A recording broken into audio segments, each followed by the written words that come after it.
this now. Solid state, once around. It's not a race. I'm taking some took my place. I'll take it back one day. I've been feeling like a king without a crown. My heart is broken, and you hear it in the sound.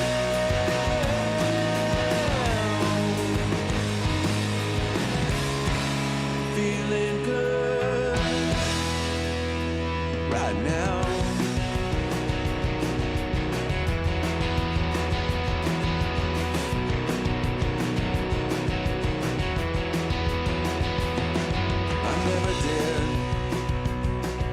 Contemplate the subtleties, twisting fate. I've taken some, they took more. That's what it's for. It's okay. I've been feeling like a king without a crown.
Hey everyone, welcome to the live stream. We've got Dr. Linda Codner and myself, Gary Robillard. We're glad to have you here. Now, I got to apologize a little bit here. My audio is probably not as good as it was before because I'm actually, this brick wall behind me here is a green screen. So I'm testing out my green screen, and it actually doesn't look too bad, Linda. Yeah. I didn't realize when you said green screen what you had replaced it with. Me, I want a beach. You want a beach? I can do a beach. Let's see, what do we got for beach? There we go. There's a beach. Well, I'm kind of hiding the beach, but or we could do. Let's see here. I think we even got palm trees there. Maybe that's a little more. That's a little better. I'll go with a brick. It's cold out here today. Anyways, hope everyone's doing well. And keeping safe and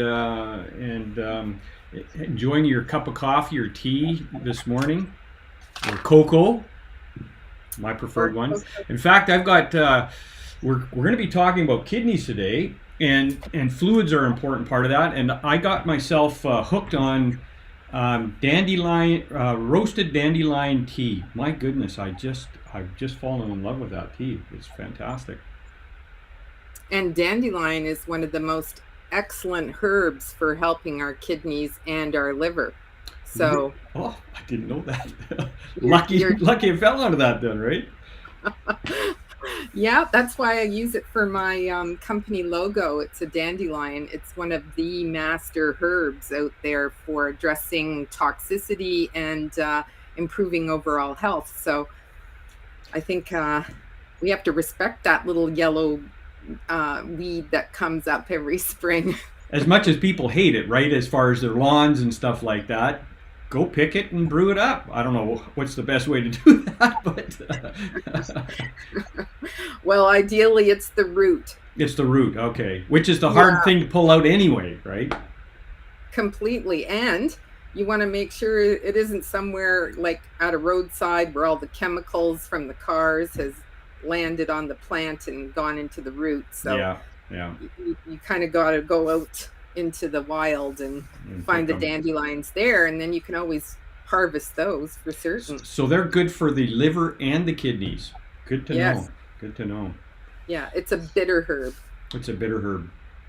Hmm. So our topic today is kidneys, and it's not something, I don't know if it's something that I've really thought a lot about, but it is really important, isn't it? I mean, I should be actually thinking more about it than I probably have. But you kind of just take it for granted, don't you? Or is that what most people do until they actually have a problem? Yeah, I mean, March is supposed to be Kidney Health Awareness Month, and Right. for that very reason, it's one of those insidious conditions, poor kidney health, that can sort of creep up on you without really appreciating it. How is it caught? Well, more advanced situations are definitely diagnosed through blood work Mm, and or ultrasound. So, um, ensuring that your doctor does run a complete blood count with glomerular filtration rate, GFR, and usually they do creatinine as well, so that they can see if there's any breakdown of proteins excessively and if they're being removed or stored via the kidneys, and that will give an indication of something ill towards going on. But oh, GFR is a standard. It's the rate at which the blood is filtered through the glomerulus in the little kidney tubules called nephrons that extract all the byproduct or waste from the foods and chemicals that we end up consuming. so it's And so it's like it's kind of like the liver and the kidneys are both filters. Am I correct in that? yeah, it Okay. precisely that. And we tend to always talk about the liver this, the liver that in Yeah. alternative health, but we don't pay a lot of credence to that kidney, and it's a huge factor. Whatever the liver is overburdened with, it's going to pass it over to the kidney. So it's an overflow kind of thing as well. Eesh. That too. Yeah. So, helping the kidney by you were talking about water and drinking enough of the right things to enhance that filtration of the kidneys by, diluting things. I mean, we don't want to have to force the kidney by dehydration. Right. If Right. it's dehydrated, it can't do its job as efficiently, and there's a higher risk of larger molecules being actually stuck in some of these very, very fine little tubules that make up the kidney. And it's a good thing we've got two of them, because kidneys do not regenerate, whereas a liver can be improved Mm. So and so these regenerate. little these little larger particles, is that what forms kidney stones? Yes, so dehydration can contribute to the formation of stones. Oh wow. There's also the potential that bacteria Yeah. in the kidneys, everybody talks about kidney infections, bladder infections. And again, frequently I see the preempt of a bladder or kidney infection can often be constipation. So the gut Oh. and the liver are slow and sluggish in removing waste, and then it's passed off and over to the kidneys, spills over there, and it can't keep up with things that technically should be dealt with through the gut. Right. And here they are, we're expecting our kidneys to filter it, and the kidneys will filter 150 mils of blood, which is what, almost a half a cup per minute. Per minute. Per Wow. minute. So they're very active little guys. They're busy, busy, busy. They do 150 quarts, or roughly 150. Um, Let me see, what does that convert over to? 150 times, like it's 1,000 mils Mm-hmm. per quart per day. Per day. Jeez. And as we exercise, So we increase the circulation, then we're going to increase the circulation through the kidney, so that's the purpose of exercise. You're actually forcing the blood more frequently through the liver and kidneys for purification. So exercise is all about purification, not so much looking buff. That's really interesting. I've never heard that angle on exercise, that it helps with the kidneys and the liver as far as its filtration. I that's a really new one for me. That's amazing. That is amazing. So important. And you end up looking better because your skin and your lymphatic system is cleaner. Right. So if the whole purpose of you wanting to look good because you're exercising, it also is because this other secondary factor is going on. So it's not just muscle tone. Yeah. Fantastic, isn't it? It's amazing, actually. I had no idea that much fluid was being filtered, and I had no idea that exercise contributes to the benefit of that filtration and cleaning things up. That's just amazing. You always think, you work out and it's good for your muscles and that, but you don't think of all the internal effects. So it affects both the liver and the kidneys when you're exercising. Sure. And what else do we overexert when we're exercising as opposed to just sitting at our desks? What else are we doing? Heart, obviously. Yeah. And if we're exercising hard enough, we're breathing more. Lungs. So the lungs get more exercise as well. And remembering to take longer, deeper breaths when we're short of breath, as opposed to just a little pant. Right. So the full depth and size of the entire lung gets an opportunity to expand. Right. And the diaphragm drops, so it can do some massage of the internal organs too. That's amazing. Many things are going on with exercise. Yeah. That's simply amazing. I had no idea. So kidney stones. I had one once. I thought I was going to die. I thought my life was over. I'd never felt pain like that in my life. So how do you avoid? I was young when I had kidney stone too.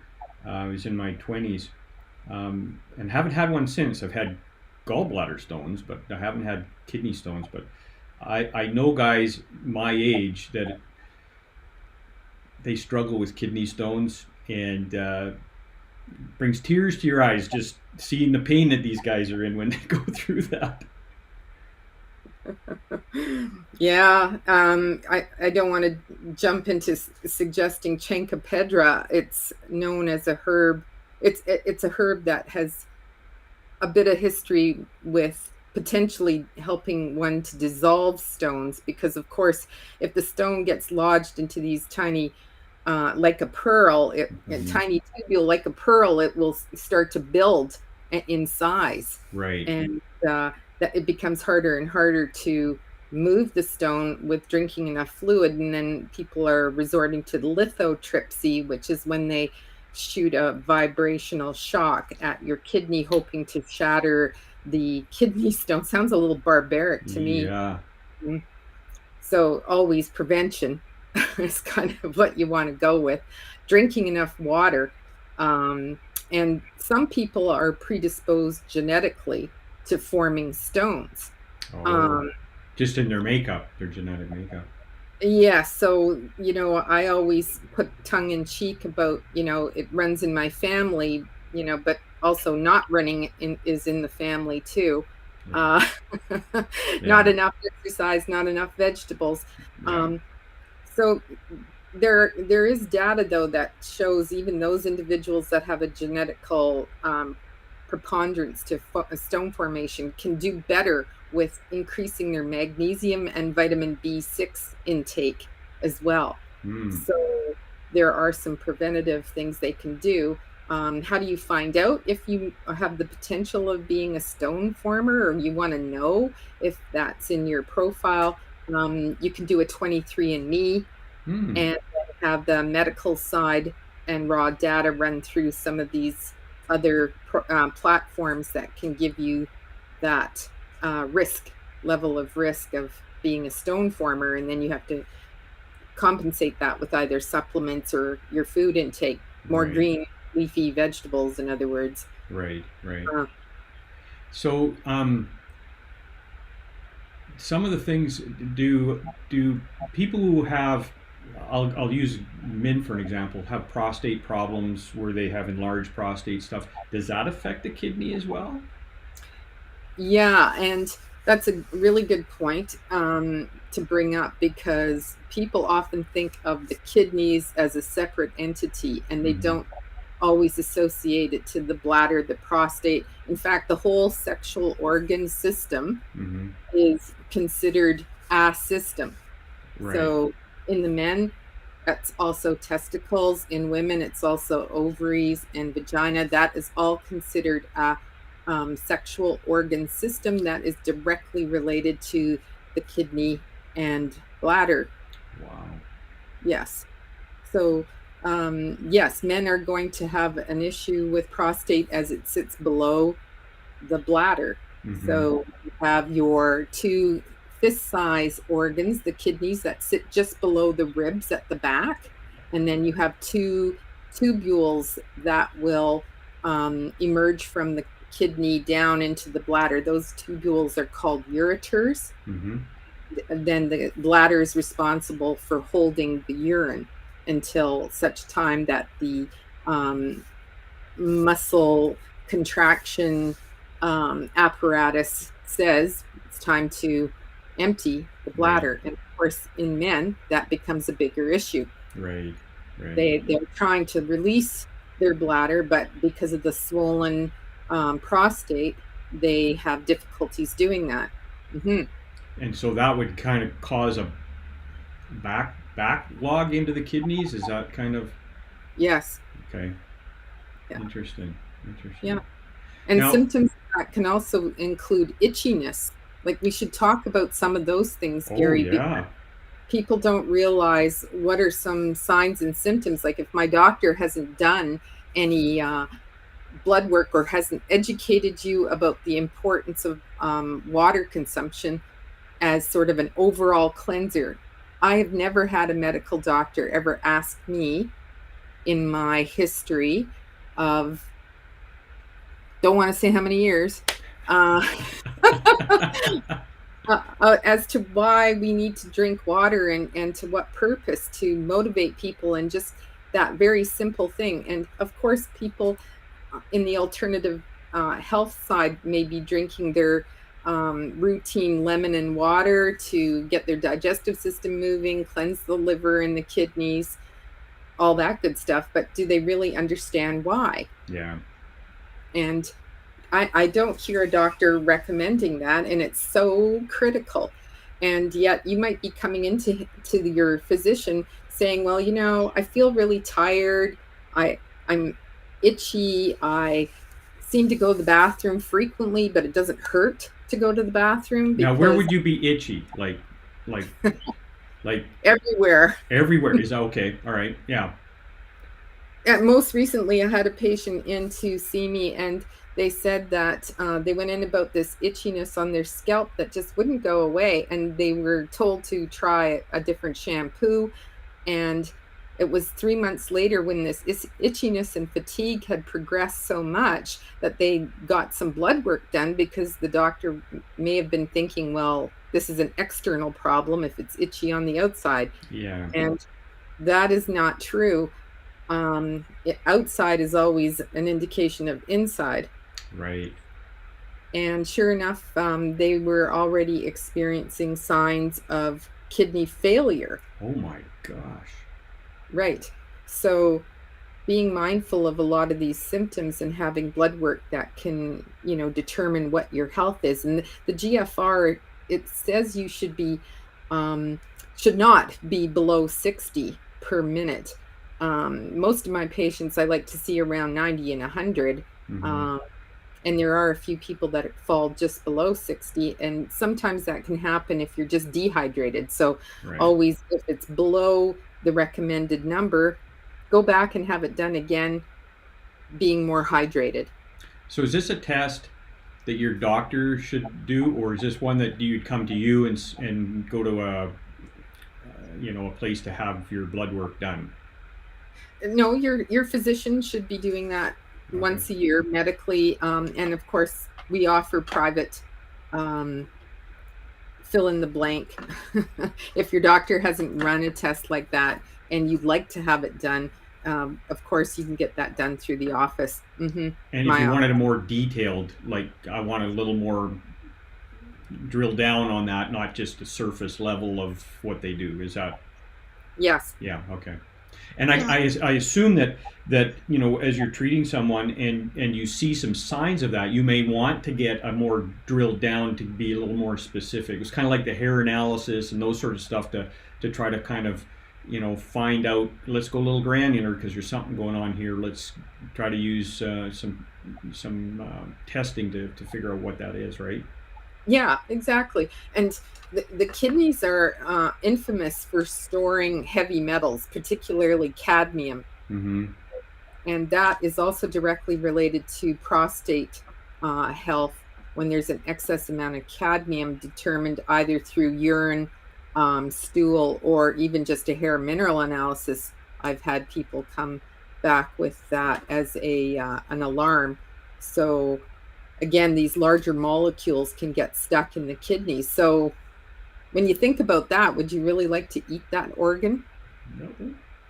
I remember my mom I actually had a talk with her before she passed away, and we were laughing about, I said, why did you ever feed us liver when we were kids? Oh, because it's good for you. I said, did you eat it? No. And I go, what do you mean you didn't eat it and you gave it to us? Well, it says my mom did that to me, so I passed it on. Oh my goodness, that was like torture. And now that I know it's a filter, that's the last thing I want to eat is liver. There's probably some good benefits to it, but yeah, as the world becomes more toxic, you may not even be able to rely on wild game. True, right? It's a shame because all those organs do contain a lot of important vitamins, minerals, and even hormones that have been helpful. A lot of indigenous populations ate those organs raw. Sure. For those very reasons, because they wanted the benefit of the hormones. Yeah. Mm-hmm. But you don't get that nowadays. I mean, here in my location, there's tons of deer around here.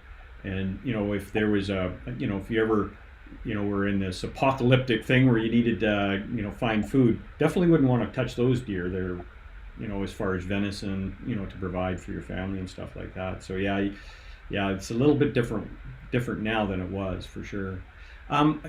So what about backaches and stuff like that? Are those also indications of kidney problems? Yeah, typically Dodd's little kidney pills used to be infamous in the pharmacy for exactly that reason. They're trying to not necessarily address muscular pain, mm-hmm. but ammonium, that was the chemical they used in Dodd's pills, had an excretionary effect on the kidney. So if you were accumulating byproduct there, it would help detox the kidneys. Oh, and I remember those Dodd's kidney pill. I've never took them, but I remember the advertisements for them. Yeah, absolutely. So are they still available, and is that something you would prescribe, or probably not, eh? No, there's way better things to use, both from a herbal perspective, and I love homeopathy for the kidneys. The kidneys seem to love homeopathic levels, which is an energetic form of the herb, right, or the mineral, and they seem to respond really well to that. But back pain is typically associated to kidney pain or flank pain as well, but I've also had people come in with kidney pain, but from the front, so they're actually pointing deep into their abdomen.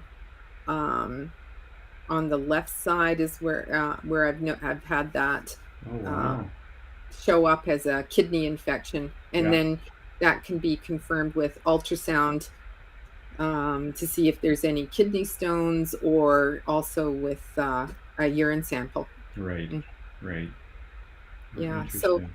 there are different things that people can use. I'm back to the discussion on the hormone aspect of kidney health. Like, it converts vitamin D1 to D, the active form of D.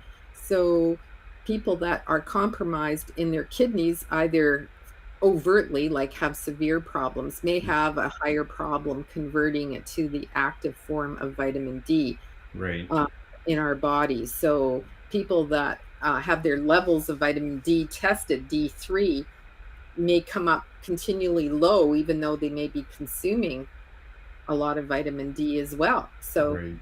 conversion and use of vitamin D can be greatly affected by your kidney health. Mm.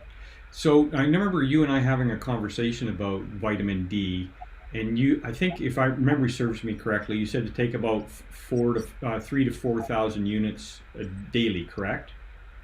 Yeah, it's 2 to 4 thousand Two to maybe. four. Okay.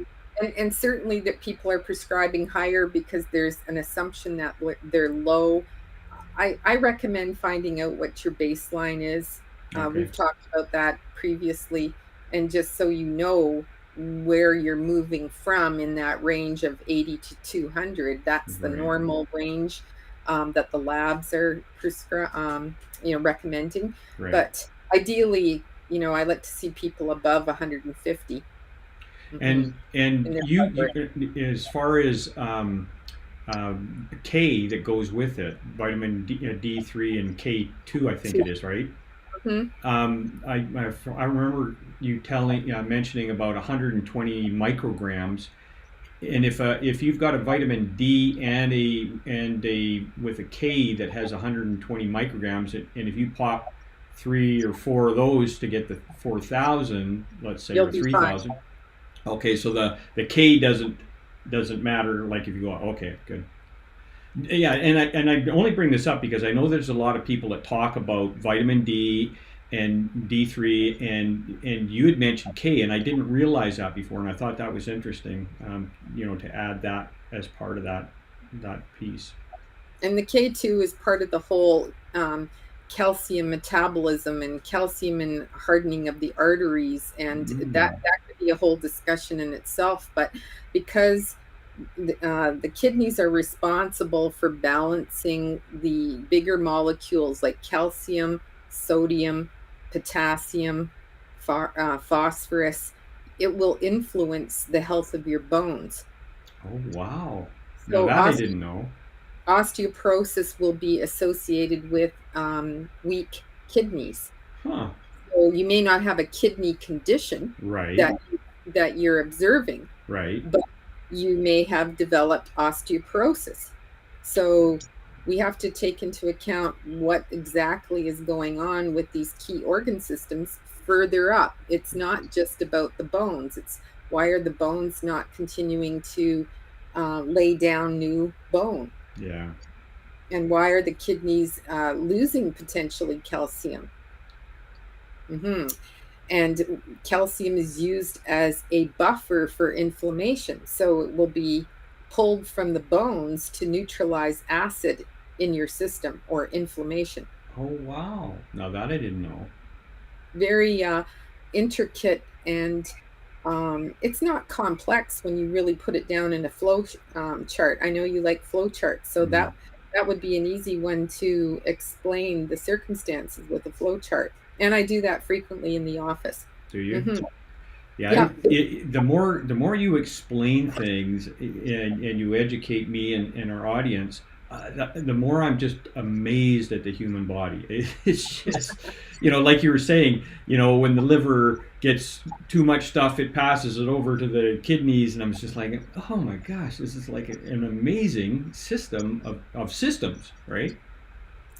Yeah, and I don't see how it's a stretch for conventional medical people to uh, look at their physiology and their biochemistry and just think about it. Hmm. And then they'll see the direct correlation and how one thing influences another instead of looking constantly for a magic bullet to solve the problem.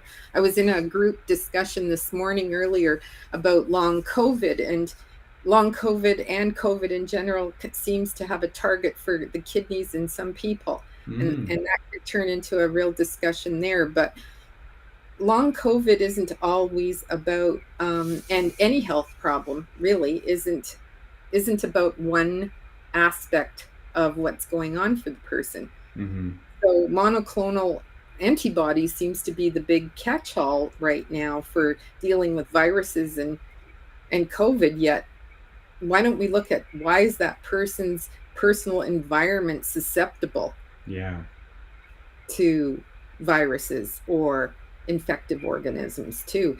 And it's like, when I brought this up at the meeting with medical people, it's like shock.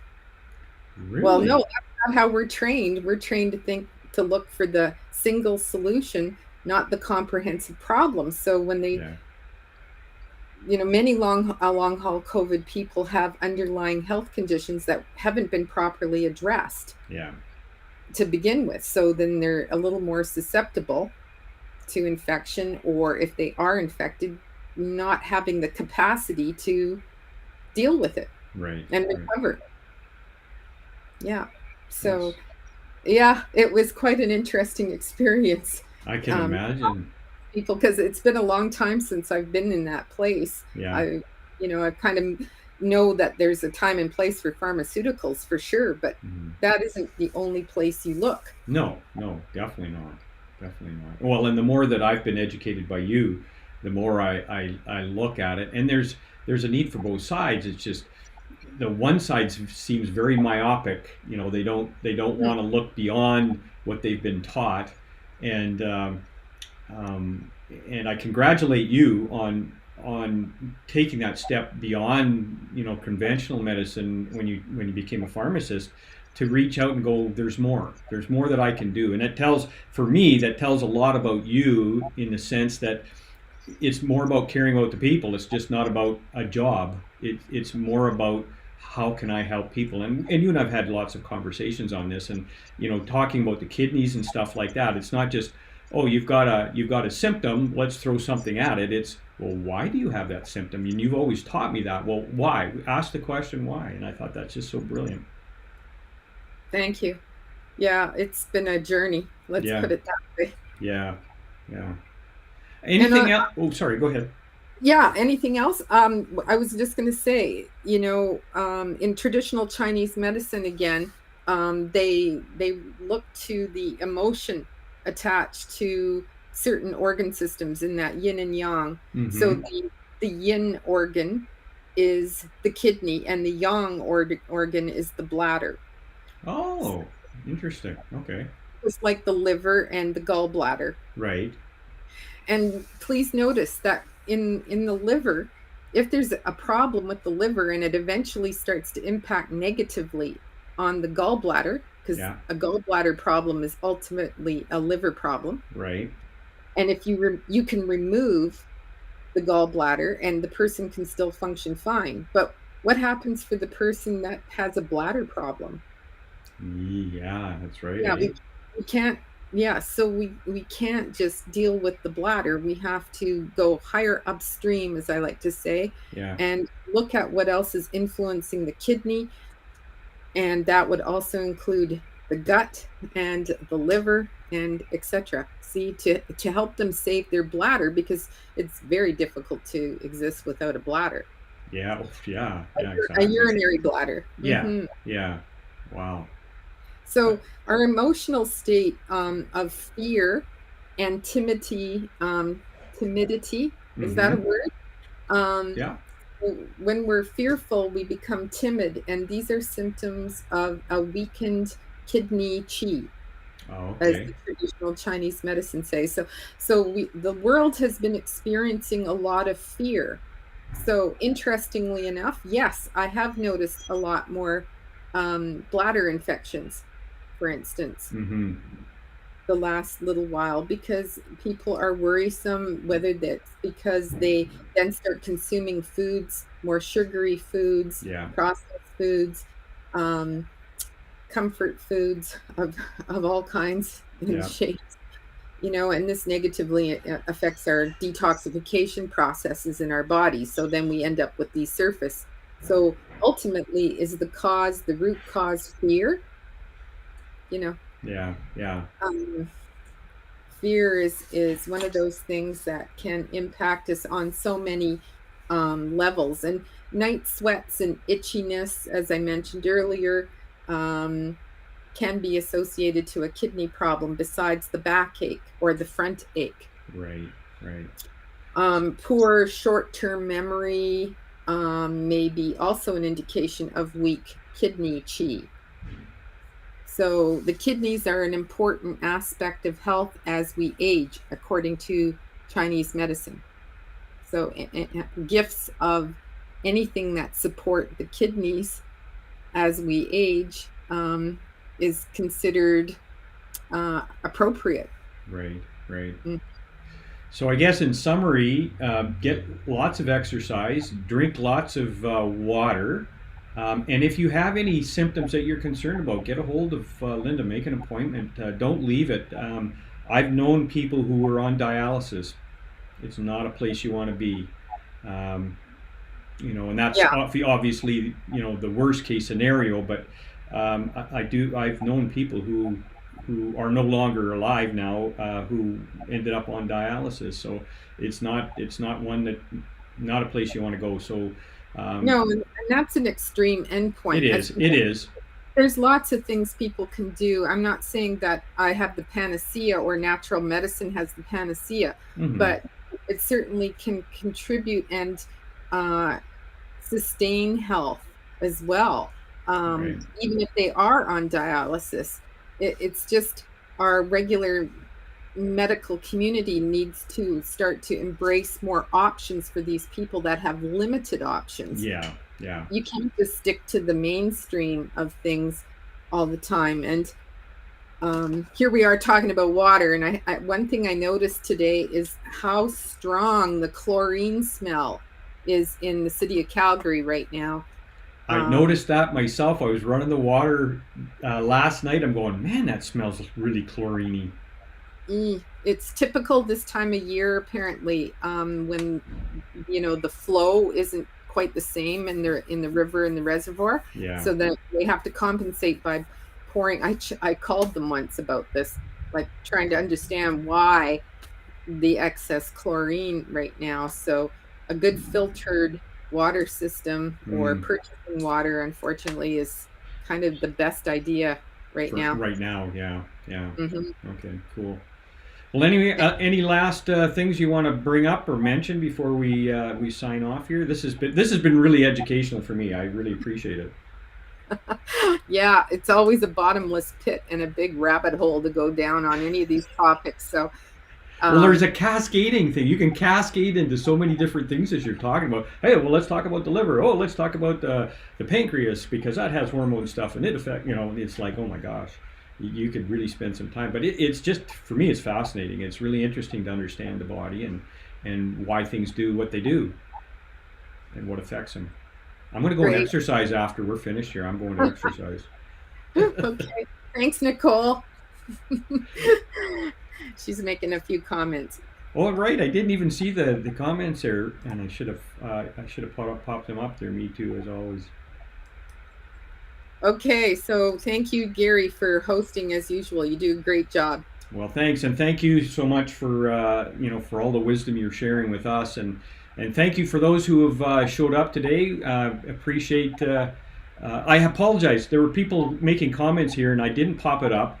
I'm working off a little different system, so I'm out of my element here.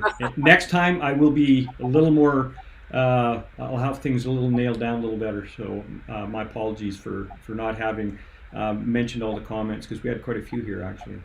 So thank you so much for showing up today. Hope this has been a benefit for you. If you've have any questions, don't hesitate to put them in the comments or book an appointment with Linda and see if you need some help or have some questions. I'm sure she'd be able to counsel you. with that in mind, thank you, Linda, and everyone have a great rest of your weekend and a great week next week, and we'll talk to you next Saturday. Take care, everybody. All the best.